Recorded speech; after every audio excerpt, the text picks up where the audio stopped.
Hello everyone, मैले चाहिँ यहाँ नयाँ बुट्टा राख्न सिकाएको छु। यो चाहिँ आराधारे यति 1 2 3 4वटा स्टेप पुगेपछि चाहिँ यता बिचमा राख्ने तरिका सिकाइरहेको छु।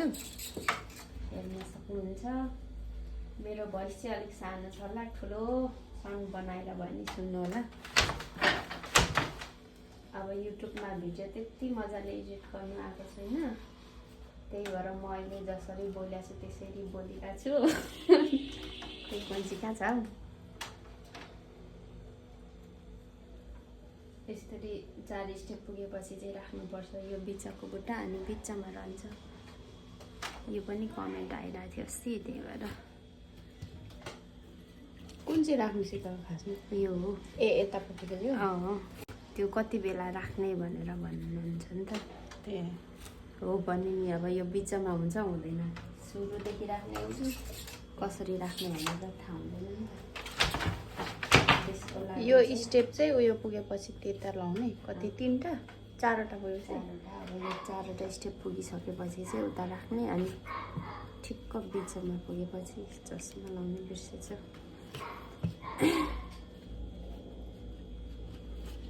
नयाँ नयाँ बोल्ने मान्छेले चाहिँ चस्मा लाउनु नबिर्सिनु होला, आँखा साह्रै कमजोर हुन्छ है ढाका बोल्दाखेरि।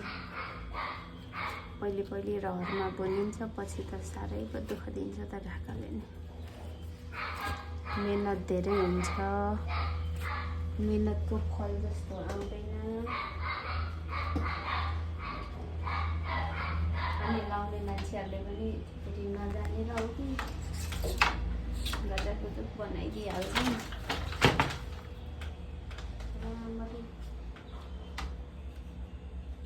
त्यति महँगो लाएर त अलिक स्याहारेर राख्नु नि मान्छेले पनि।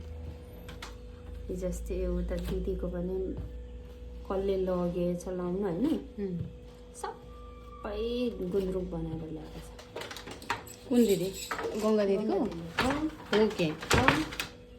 लाउनै नमिल्ने गरी बनाएर ल्याइदिएको रहेछ। अनि नधुनु भनेको मैले, त्यो धुने तरिका, ढाकाको साडी धुने तरिका त्यस्तो होइन भनेको। ढाकाको त साडीलाई त अब स्याम्पूले हल्का धुनुपर्छ, अनि सुकाउला नि घाममा सुकाउनु हुँदैन क्या, त्यस्तो ओझेलमा सुकाउनुपर्छ। मम्मीले अनि पखाले पनि उयो के अरे मजाले सुकाउँछ। अहिलेसम्म नयाँ छ मम्मीको त्यो रातो। वर्षकै चाहिँ पट्याएर सट राख्नुपर्ने हो नि त, त्यति साह्रो धुई पनि राख्नु पर्दैन नि त, एकछिन त लाइन्छ। अनि च्याट्टै पट्याएर राख्यो भने केही हुँदैन है। मैले अहिलेसम्म आइरन त लगाएको छुइनँ त्यो मेरो साडीमा, जस्ताको त्यस्तै छ। त्यो साडीको प्राइस पनि अहिले यहाँ सोधिरहेको थियो, तैँले लाएर खिचासेस् नि यो साडी कतिमा आउँछ भनेर सोधिराख्नु भएको छ। नयाँ देखिन्छ नि, त्यो पनि नानी 4-5 वर्ष पुगिसक्यो भनेपछि त 6 वर्ष पो भइसकेछ त्यो साडी राखेको पनि। मैले कति नै लगाएको भयो। फेरि दिदी, मेरो जेठानी दिदीहरू 2जनाले बेमा लगाएर ल्याएँ। मैले चाहिँ नधुई पुऱ्याइदिनु, म आफै धुन्छु, आफै उयो गर्छु है भनेर भनिदिएको। त्यतिकै ल्याइदिएर राम्रो छ है। अब यो यति पुगेपछि अलिकति बढी पुगेपछि यहाँ बिचमा नि राख्नुपर्छ। त अलिक काँसिस कि यता देखिँदैन नि त, नजिकबाट देखाएको नि। नजिकबाट हातले चलाएको देख्यो भने राम्रो देखिन्छ नि त। पहिले यसरी भिडियो युट्युबहरूमा लगाएको भए म कति सजिलो गरी बुन्थेँ होला। कति गाह्रो हुन्थ्यो नि, न बुट्टा थाहा भयो। एउटा फोटोको पठाउँथ्यो, अनि यस्तै बुनिदेऊ अरे भन्थ्यो, कस्तो तरिकै थाहा नभयो। अनि फोटो हेरेर 2-3चोटि उयो गरेर भने निकाल्थ्यो। अहिले त फोटो हेरेर नि आउँछ नि त। पहिले कम्ती गाह्रो हुन्थेन त। अब यसलाई यो यता तल यो सरेपछि यता माथि जाँदाखेरि यो पनि यसको पुछार निकाल्नुपर्छ, त्यसले बराबरको हुन्छ।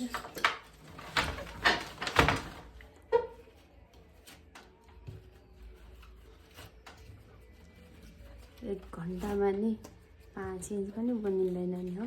5 इन्च त धेरै हो त हो। यो त माथि जाँदा यसरी पछाडि निकाल्नुपर्छ। यसको यता पनि त्यस्तै हो।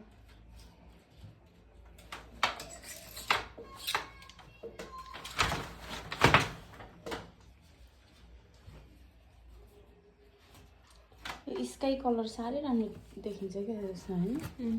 सेतो वाइटमा स्काई कलर धेरै राम्रो देखिन्छ। प्रायः मैले स्काई कलरहरू लाएर कतिवटामा बुनेको छु त नि। त्यो हिजोअस्तिको झ्याप्प परेको साडी पनि स्काई छ त्यसमा नि।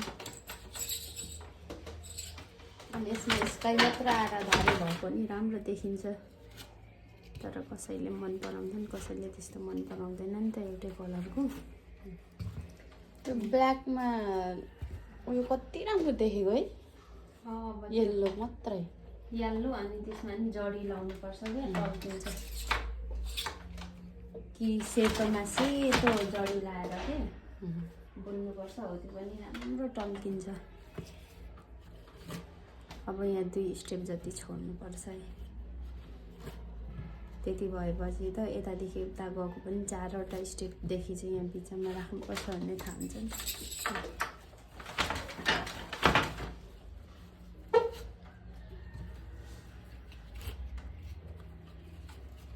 त्यति चाहिँ